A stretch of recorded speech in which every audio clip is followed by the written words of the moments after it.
Um novo ano está prestes a começar. Novas expectativas, novos compromissos, novas promessas, novas esperanças, novos sonhos e, claro, novíssimas leituras. Então, no vídeo de hoje eu vou contar para vocês sobre os livros que eu estou me programando para ler no próximo ano. Eu vou fazer uma leitura conjunta com vocês desses livros e eu espero que vocês gostem dos títulos.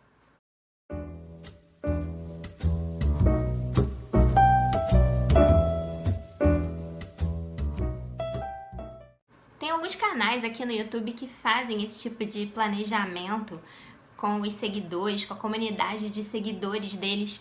Eu não sei se algum deles faz esse tipo de leitura conjunta, como eu fiz do Madame Bovary, mas enfim, é uma ideia que eu tirei do que tem aí disponível no YouTube, mas eu vou adaptar essa ideia ao meu jeitinho, às minhas necessidades de explorar os livros com vocês. Então, no mês de janeiro, eu vou ler o Cartas a Theo, do Van Gogh. Eu li esse livro há muito tempo e eu tenho tido muita vontade de reler o Van Gogh. Reler aquilo que ele escreveu, reler aquilo que ele pensava sobre a arte, sobre o artista, sobre a pintura, sobre o traço. Tem muitas coisas interessantes nas cartas que ele escreveu para o irmão, Theo era o nome do irmão dele. E não tem apenas só os anseios dele, essa parte de loucura, mas tem muito do processo de criação artística e alguma coisa que eu queria ler e conversar com vocês sobre isso. Então, eu escolhi esse livro para começar o ano. Eu comprei, na verdade, um calendário do Van Gogh, eu vou colocar a fotinho aqui para vocês poderem ver, aqui ou aqui. E é um calendário muito bonito, onde eu fiz todo o planejamento aqui do canal, da Aline os Livros. Então, eu vou começar homenageando o Van Gogh, já que ele é o tema do meu calendário. Vou começar com Cartas a Theo. Tem aqui também no canal um vídeo sobre a história do Van Gogh adaptada para os quadrinhos. Eu vou deixar o link aqui em cima para vocês acessarem. Essa é a leitura de janeiro. É um livro que não é muito extenso, pelo contrário, ele é bem rápido, ele é fino, embora seja um livro bem contundente, então tomem cuidado ao ler, ele é muito forte. Mas é um livro que vocês podem aí já começar a se programar se vocês quiserem me acompanhar nessa leitura. O livro de fevereiro, na verdade, são dois livros. Eu vou ler esse aqui, do Mestre de Petersburgo.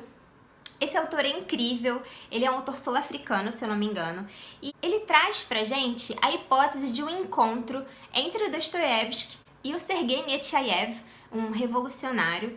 Então, o Dostoiévski aqui está no ano de 1869, esse revolucionário tem 25 anos, e essa época é uma época em que o Dostoiévski tinha acabado de perder o enteado dele, o Pavel. Existe uma versão bastante esquisita sobre a morte desse rapaz. Enfim, era uma época muito complicada em termos de censura, em termos da situação do czarismo na Rússia, em termos dos movimentos revolucionários contra o czar.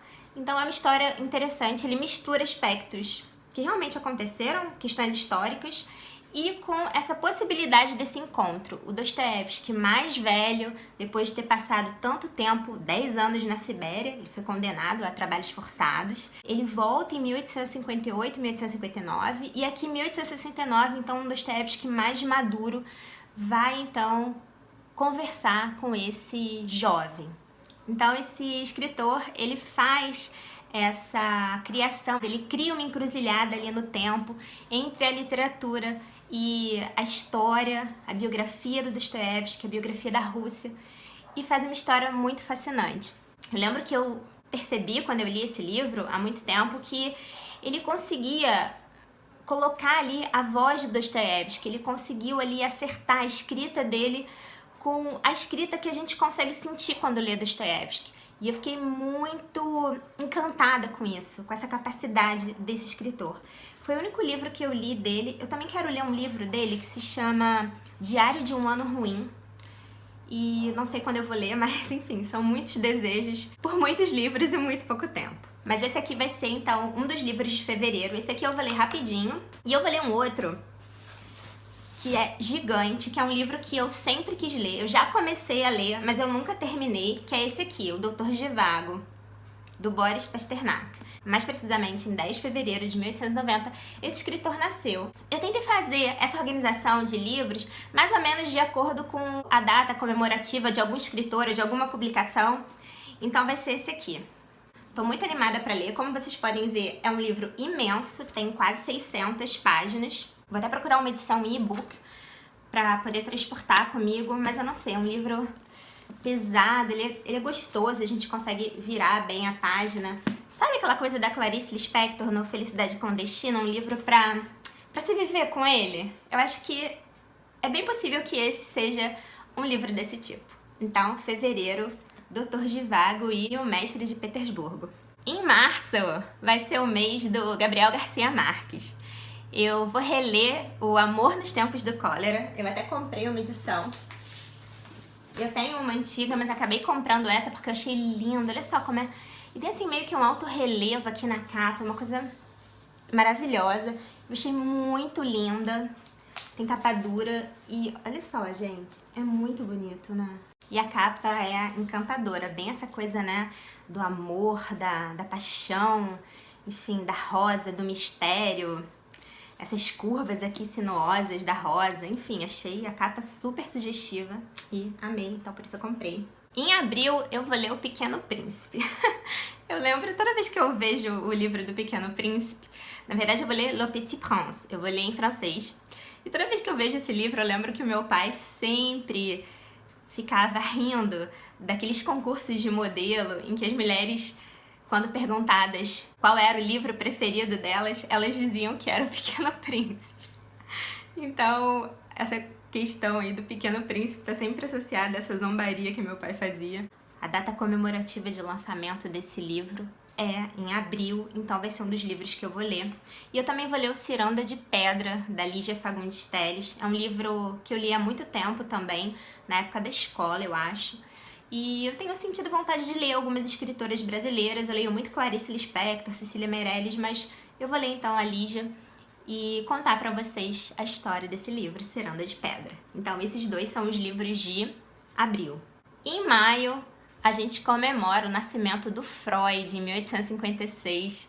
Então, eu vou ler com vocês o primeiro livro que eu li do Freud. Eu tinha 14 anos e ele se chama O Homem dos Ratos. É um histórico de neurose obsessiva. É um caso clínico que eu gostei muito de ler na época. Eu li em português, depois mais tarde eu reli consultando com o original em alemão. Eu não sei alemão fluentemente, sei muito pouquinho, mas eu me interesso muito e gosto desse processo de formação das palavras. Eu gosto do trabalho que o Freud faz com o significante Rat. Ele compõe outras palavras que vão ser muito importantes na vida desse paciente, que ele vai chamar do Homem dos Ratos. Como ele vai fazer esse traço do Rat desde a infância, misturando vários aspectos da vida do paciente e a forma como isso vai se desenvolver na fobia dos ratos. Então é muito legal. É uma aula de psicologia, uma aula sobre linguagem, sobre a história da mente, uma aula sobre a infância. Foi um livro que realmente me fez querer fazer o que eu faço. Eu trabalho com psicologia clínica. É um livro que realmente me marcou. Claro, eu não tive toda essa compreensão que eu tenho hoje em dia, mas eu lembro que eu fiquei muito interessada naquela história. Eu lembro que eu pensei, caramba, quando eu crescer eu quero ser o Freud, eu quero ser como ele. Então esse livro foi muito importante pra mim e eu quero falar sobre ele com vocês. Vou ler pela terceira vez pra poder então conversar sobre esses aspectos da história que são incríveis.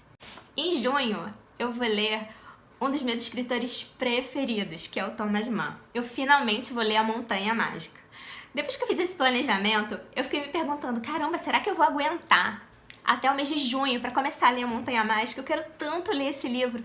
Ele é tão maravilhoso. É um livro trabalhoso, porque tem umas partes extremamente teóricas, especulativas. Tem discursos lá de um personagem da casa de repouso, onde o Hans Castorp tá na montanha, nos Alpes. Então tem partes que são pesadas e meio chatinhas, mas o livro é incrível, eu adorei, eu tô doida pra reler esse livro. Eu nunca reli antes, só li uma vez e eu quero muito ler. Então, no mês de junho, a gente vai ler A Montanha Mágica e vai ser uma leitura mágica, tenho certeza, vai ser super incrível. Em julho, eu vou ler um livro que eu nunca li do Kafka, que é O Processo. Eu sempre ficava em dúvida, será que eu leio Castelo? Será que eu leio O Processo, eu li o Metamorfose, li o Cartas ao Pai, eu li uma coletânea de contos que se chama Na Colônia Penal, tem esse conto, que tem o mesmo nome do livro, e tem outros contos, mas eu sempre ficava, será que eu leio? Qual que eu leio? E conversava com algumas pessoas. Acabei que eu li O Castelo, comprei o livro, li e amei. É um livro que o Kafka não terminou, tem vídeo sobre ele aqui no canal. Ele não terminou o livro, mas é um livro que eu adorei. É um livro incrível, ele dá uma aula de política, de funcionamento da mente, das relações sociais. Você fica assim, o cara é demais. Então eu vou ler O Processo em julho. Em agosto eu vou ler o Moby Dick. Eu nunca li esse livro. Eu já li aqui pro canal o Bartleby, o escriturário ou escrevente. Eu gostei muito, muito, muito do Melville. Gosto da forma dele contar as coisas. Parece que esse livro, Moby Dick, é brilhante. Eu ainda não li. Eu ia ler com vocês esse ano ainda, em outubro. E eu acabei, na verdade, lendo Madame Bovary. E o livro foi tomando uma proporção, uma intensidade na minha experiência e na forma como vocês se colocavam e perguntavam. Então eu acabei fazendo praticamente o mês inteiro de leitura do Madame Bovary e o Moby Dick ficou pra trás. Mas esse ano a gente vai pegar de novo essa aventura, essa grande baleia, e a gente vai ler aqui no canal, todo mundo junto. Em setembro, eu vou ler também um livro muito legal, já falei pra vocês um pouquinho dele no vídeo que eu fiz sobre livros para curar um coração partido, também vou colocar o link aqui em cima. O Nome da Rosa foi um livro que eu já li 2 vezes, eu li quando eu tinha 14 para 15 anos, depois eu li mais tarde, quando eu tinha acho que 22, e de vez em quando eu consulto esse livro, eu gosto de ler algumas passagens. É um livro que me faz bem. Durante muitos anos eu tive esse livro na minha mesinha de cabeceira e eu abria de vez em quando numa parte, lia lá a história do Adzard de Melk, do noviço, e do Wilhelm de Baskerville, o monge. Um livro que me marcou muito. É um livro também pesado, difícil em alguns momentos. Eu tô doida para reler com vocês esse livro. Eu ia ler esse livro em janeiro, mas falei, não sei se eu vou começar o ano com O Nome da Rosa, é um mês mais complicado, um mês de férias, então vou deixar para ler mais pro final do ano e vou começar o ano com Van Gogh. Em outubro, eu vou pegar um pouquinho da literatura brasileira, vou ler O Angústia, do Graciliano Ramos, um livro que certamente muitos de vocês leram na escola, eu também li junto com Vidas Secas. É um livro bem forte, eu gosto muito. Vou ver se eu consigo trazer algumas coisas interessantes sobre teoria literária, sobre movimento em que o Graciliano Ramos se encaixa. Vou pensar em fazer uma coisa bem legal que o pessoal que está fazendo vestibular, que vai fazer vestibular, talvez possa aproveitar também. Então, Angústia vai ser o livro de outubro. Em novembro, é claro que eu vou ler O Idiota, do Dostoiévski. Como vocês podem ver, eu nem abri o livro, eu só comprei porque eu sou olho grande. Eu vejo um livro e às vezes eu preciso comprar. Como eu não tinha esse Idiota, na verdade eu tenho o Idiota numa outra edição que eu achei muito ruim, não sei o que era, você lia e parecia que o texto tava mal escrito, uma edição muito antiga. Eu guardei porque a edição é linda, então continua comigo. Mas eu quis comprar esse aqui da Editora 34, que é uma editora que eu amo, amo. Leio há muitos anos, compro o livro deles há muitos anos. As traduções são incríveis e tem também uns estudos antes do livro. Claro, é bom sempre ler no final o estudo. É sempre bom ter contato com o autor logo assim de cara, por mais estranho que pareça. Esses estudos que eles fazem são bem legais, mas eu finalmente vou ler O Idiota, é um livro que eu nunca li. Eu sei que vocês estão querendo que eu leia Crime e Castigo, Os Demônios, Os Irmãos Karamazov. Li uma vez só cada um. Eu vou relê-los sim. Vou tentar ler Crime e Castigo esse ano, mas não é certo. O certo é que eu vou ler O Idiota. E eu espero que vocês gostem da leitura e me acompanhem então. Mês de novembro, O Idiota, de Dostoiévski. E dezembro, para fechar mais um ano, eu vou ler A Mulher de 30 Anos, La Femme de 30 Ans, do Balzac. Eu só li o Balzac há muito tempo, quando eu nem sabia francês direito. Eu li o Eugène Grandet, li em português, ou espanhol, eu acho. E gostei da história, mas eu quero ler esse livro aí, La Femme de 30 Ans. Afinal, a gente tá aí, né? Nos 30 anos, 30 e poucos anos. Dizem que é um livro um pouquinho difícil, Não sei o que vocês pensam, se vocês já leram. Comentem aqui embaixo o que vocês pensam desse livro do Balzac. Eu sempre quis ler, vou ler em francês, comprei uma edição eletrônica, um e-book. E é isso, então vamos fechar o ano com Balzac. Então esses são os livros que eu vou ler com vocês em 2018. Vocês já podem ir se programando, escolhendo quais títulos vocês vão querer ler, em quais aventuras vocês vão querer me acompanhar. E eu vejo vocês então no próximo vídeo do Aline os Livros. Tchau!